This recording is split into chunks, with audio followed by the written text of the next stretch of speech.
If you have just received your UK visa or you are just gathering your documents to apply one, you are probably dreaming about your life in London or Manchester. But here's the reality check. UK immigration system is completely different from what you have expected. It is ruthless with details. You must be asking, I have the sponsorship, I have gathered the funds, what can go wrong? And the answer is a lot. Because even if you make small mistake, it can get your visa denied. We are talking about straight refusal or a 10-year ban as well. Trust me, I'm walking you through the surprising mistakes that you cannot afford to make while applying for the visa. Hello everyone, welcome back to my channel, and today we are talking about the surprising mistakes that people make without knowing how harmful it is for their visa rejection. So let's get started.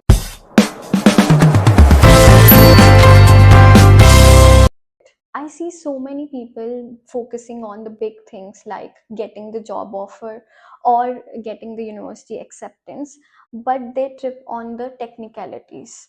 To be honest, coming to UK is investment of time and money, and I don't want you to waste your time and money into something that you might get on rejected. So let's straight up dive into the main points that you have to look into. First thing first, let's talk about money. A lot of you already must know about that you need to show certain amount of funds so that you can tell that you can support yourself in UK. But here's the kicker. It does not mean that you have money transferred on the same day or 2 days before you have applied for the UK visa. It has to be there at least 28 days. You cannot drop it off. Even if there is a difference of one penny, it is a straight refusal. So the clock will reset, and then you will have to start from the day count of that again, and then you need to apply. I have seen people who transfer their money from their parents' account or their savings account to their main account and then get that printed 2 days before applying the visa. This is a straight up refusal because you need that money for continuous 28 days or more to show that you had that balance for that many long days. Now, it feels theoretical, but you have to be precise. If that balance dips, the clock reset and then you have to start all over again. So do not make this mistake. Let's move on to the second one, that is a freelancer myth. This is a big one for student and the dependent. You must be thinking that you are allowed to work 20 hours a week during your term time, which is true, but there is a huge catch to it. You cannot be self-employed. This is where so many people get into trouble. You think you are being smart by doing freelancer work, designing graphic, or driving for a delivery apps, or trading on the side. In UK, this is classified as self-employed or business. If you are on student visa in UK, then you need to be in certain kind of contract. You cannot invoice client directly as a freelancer. If you do so, you will be breaching the visa condition. So trust me, do not breach this because it just won't be a slap on the wrist. It will means that they will curtail your visa and send you home immediately. So you will have to unlearn your side hustle habits until unless you are on a student visa or a dependent visa. Now let's move on to the third one. Now let's talk about the timing.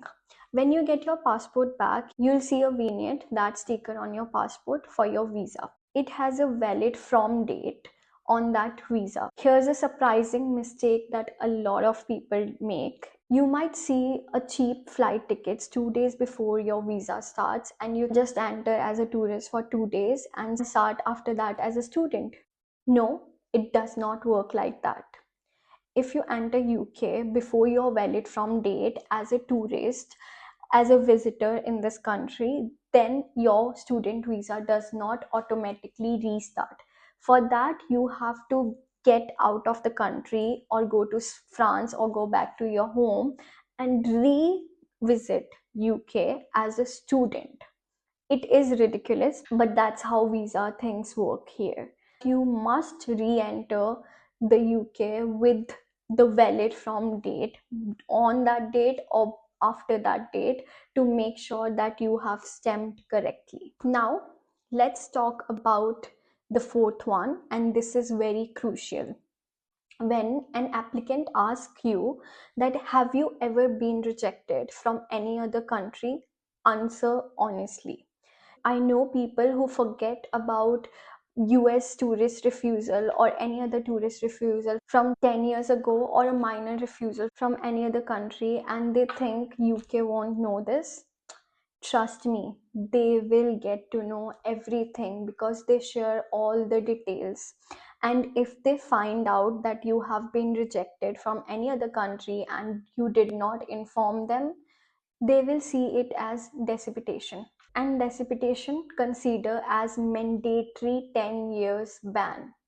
So do not try to hide it. Be honest. Tell them even a minor rejection or refusal you got from 10 years, 20 years ago. Just do not hide it.